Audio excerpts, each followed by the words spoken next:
The Basilica of Santa Maria degli Angeli in Assisi shelters within its walls one of the most significant places in the Christian world, the Porziuncola, the humble chapel where St. Francis founded his order. The same basilica holds the original cord of St. Francis, including a location that is far too often passed unnoticed by the faithful, where St. Francis took his last breath. Siamo alla Cappella del Transito, il luogo dove la sera del 3 We are at the chapel of the Transitus, the place where, on the evening of October 3rd, 1226, Francis completely surrendered himself to what he would call Sister Death. It is an absolutely important place, right beside the Porziuncola, and it is also the place where Francis chose to spend his final Le weeks. ultime settimane. Sappiamo che fino all'estate del 1226 We know that until the summer of 1226, he had been staying at the bishop's residence up in Assisi. But after the doctor visited him and gave him a deadline for his life, Francis wanted to return to the Porziuncola, the place where it all began. il luogo dal quale tutto ha avuto inizio. Every year, millions of pilgrims make their way to the Basilica of Santa Maria degli Angeli, drawn by centuries of devotion to St. Francis and the sacred places it shelters. The site remains one of the most visited shrines in all of Italy.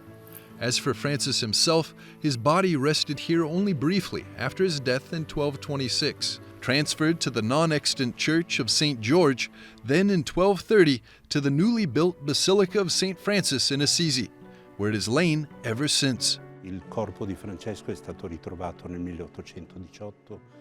The body of Francis was rediscovered in 1818, following excavations carried out here in the Basilica, in search of the sacred core around which this entire church was built, his tomb.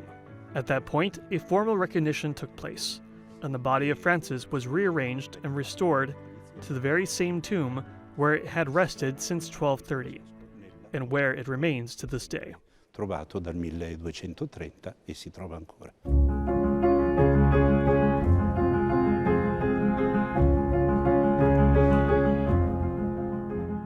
To mark the 800th anniversary of St. Francis's death, February the 21st became a historic date.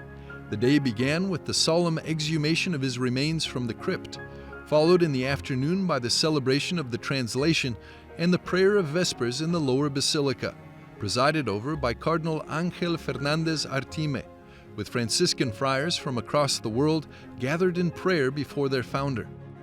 The cameras of the world's media were welcomed in only after this moment of Franciscan fraternity had drawn to a close.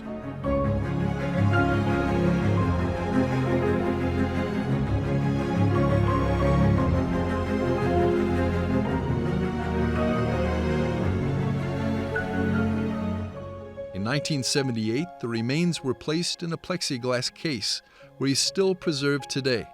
Oxygen has been removed and helium injected into the case, ensuring the best possible conditions for conservation. Era stato raccomandato da chi allora aveva fatto questa operazione. Those who had carried out that operation had recommended that periodic inspections be conducted. Not a formal recognition, but simply a check to assess the condition of the remains.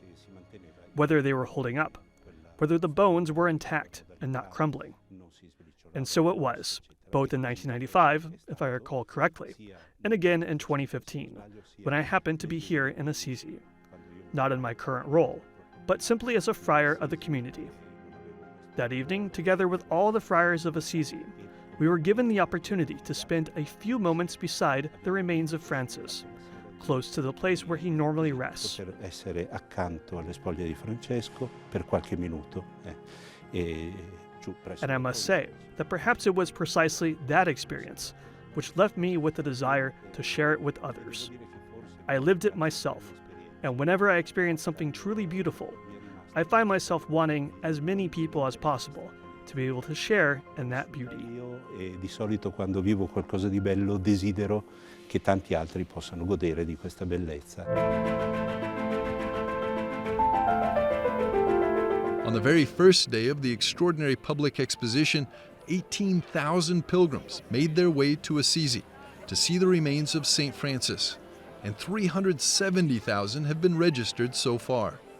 Among those were young people, pilgrim groups, married couples, individual families, and even curious visitors.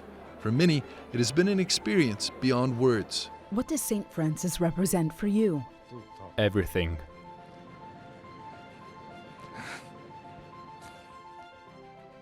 Un'immensa felicità, un'immensa forza che lui ci dà. An immense joy, an immense strength that he gives us year after year. We come to St. Francis every year, and I always wondered if I would ever be able to see something more than just the tomb. And that wish has now been granted, to see his remains. Esaudito a vedere le sue spoglie.